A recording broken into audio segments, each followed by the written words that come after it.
Does Cornelia Snow deserve redemption? Let's discuss.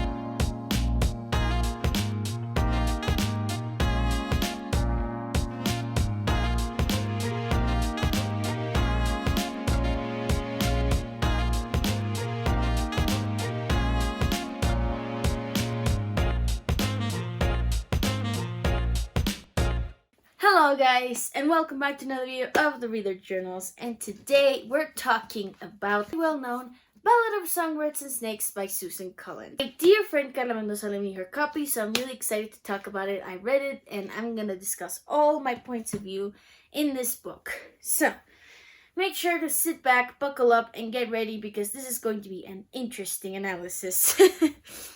That being said, I'm gonna keep it as spoiler-free as possible, but if there's any spoilers, make sure to keep your eyes out for the red flag little thing. I'm pretty sure I'm gonna leave it on this side. So keep your eyes for the red flag in case of any spoilers, so I don't have to mention that as I'm talking. I think Susanne Collins has a magic touch when it comes to writing about society and its issues and the layers around these topics. In this case, the Hunger Games. She had a whole history around war.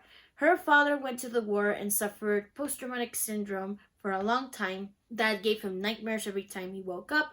And so all of this is reflected in Susanne Collins' writing of the Hunger Games. That being said, of all the characters she could have written a book about, she chose President Snow. Oh boy! When the news came out about the Ballad of Songbirds and Snakes release, people had mixed opinions. And just like anyone, I definitely had a mixed opinion about it. Now, don't get me wrong, I think President Snow is an interesting character. Definitely a character worth looking into and seeing the psychology behind him. But at the same time, was he the right choice for a book? So, quick summary before getting to the nitty-gritty. President Snow is living along with his grandma and cousin Tyrus. He's sad and in debt, but he's a prestigious student at an academy in the capital, which I completely forgot the name about, and in order to graduate, he must mentor a tribute for the 10th Hunger Games. So, he gets assigned a District 12 tribute. Sucks for him, right? But he starts to see potential in his tribute Lucy, and his adventure to evil begins. Dun dun dun. As I was reading the book, I was able to look at certain themes. I'll leave the timestamps to the themes that we're going to be talking about in this video, so make sure to check out timestamps in the description for all the details that I'm going to be discussing today. Let's start with the topic of privilege. I think it's a very relevant topic for this book, and the reason why is because this book starts out, and this is not a spoiler, but it starts out with Snow complaining about how poor he is and how he's going to lose his home to taxes, how his parents died in the war, and he's complaining a lot at the beginning, and the complaining gets a little bit offhand. That being said, that doesn't make me necessarily feel any sympathy for Snow. On the contrary, I think it puts a more interesting discussion to the table. Snow doesn't realize the fact that he's in a very prestigious position. He has food in his belly, he has a home, he has a grandmother at that matter of fact, and he has a place where he can study and gain an education compared to other districts, like in the case of Lucy, which is a tribute he gets assigned to, that lives in a very poor condition. The only way she earns money is through singing. Quite sad, honestly, to see that Snow complains when he's in a much higher position. And this is where I think it's interesting, is that at first, Snow perceives Lucy to be a very bad choice of a tribute, being that she's from District 12. But when she sees the potential she has the moment she sings, he exploits this by being a nice person. What do I mean by that is that he uses his charm and his ways of being nice to Lucy to be able to win the Hunger Games. And of all the people in this book, the last person I expected to be nice to anyone was Snow. Seriously. And he was the last person I thought would be nice to his tribute. Yet, he was the nicest person of the bunch. But that being said, his nicest, he exploited that to the point of using Lucy to be able to win the Hunger Games. Although that isn't necessarily hinted at, I do think that if you really look deeper into it, there are certain hints to his selfishness growing as the story progresses. Like you can see how he starts to become more and more selfish the more the story progresses. Like, it is very, very, very, very interesting to see that in the book.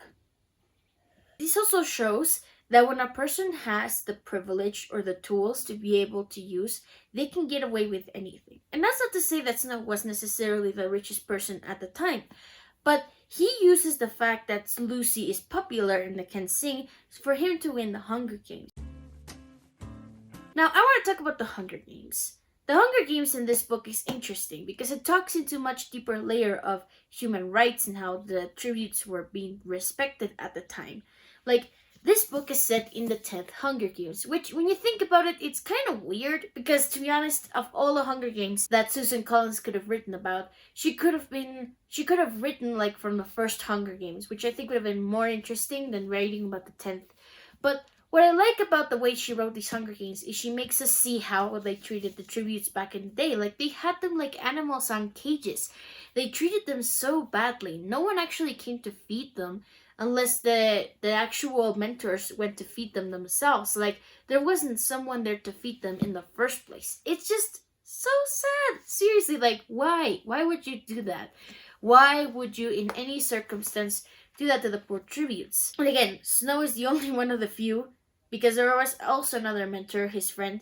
So yeah, he also goes to visit his tribute and tries to give him food, except he doesn't accept. But yeah, like, nobody actually cares. And they treat the tributes in such a horrible way, but it's interesting to see how the Hunger Games were treated at back in the day. I would even go as far as the 10th Hunger Games as some sort of experiment, because it doesn't feel like the Hunger Games. At least in the original trilogy, the tributes were being treated with much more respect. They had gyms, they had rooms, they had food. They were giving more privileges in the Hunger Games back in the original trilogy than it is here, because here it's more like an experiment for them.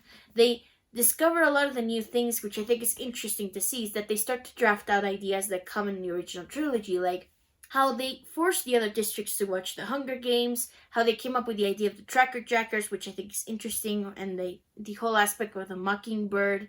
I also thought it was interesting how they came up with the idea of the sponsorships and how they send out food and water to the tributes in the arena.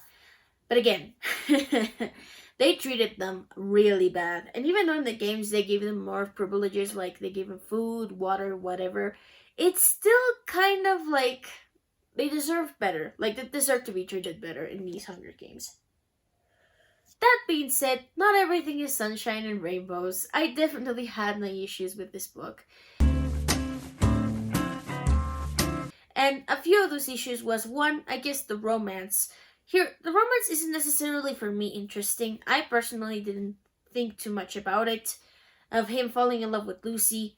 By the part 3, things got really slow. It was just really slow paced. And if you agree with me, please comment in the comment section. Like, it's just, dang it. It's just really slow at times. And the slow pacing didn't give me much of the pleasure to read this book at times, because I forced myself a little to finish this book. It was a bit of a drag. It came out really weird, to be honest, the romance between Lucy and Snow. There's a lot of songs in this book. Like, it was an overwhelming amount of songs. I'm sorry. Like, I don't understand why there's so many songs in this book. I don't even know the rhythm of these songs. I'm just singing them in my head the way they come as I read them. Like, can you understand? This book was kind of frustrating for me. Yeah, controversial opinions right here. That being said, I didn't necessarily hate the... Should you read it? I think you should. It's still interesting, and I think it definitely deserves to be read for a Hunger Games fan, but you're not missing anything if you don't read it. Otherwise than that, it's not Susan Collins' best work. The original Hunger Games trilogy still stands the test of time for me, so yeah, it's not my favorite works of hers, but it definitely has some interesting underlayers there, kind of in between. So, did Snow prevail, even with the Mockingjay in its way to victory? We'll discuss that in my next review for the Hunger Games trilogy. If you want to see that, make sure to subscribe, click the bell button, and like this video so we can continue to spread the word. If you know someone who's read the Ballad of Songbirds and Snakes and is interested, pass them this video for them to see it. If you're interested in reading the Ballad of Songbirds and Snakes, yeah, read it. I don't know, you'll get some of it. And yeah, make sure to stick around for updates. Follow me on my Bookstagram, linked in the description. And yeah, make sure to stick around for more. And I'll see you soon for a new video. Bye!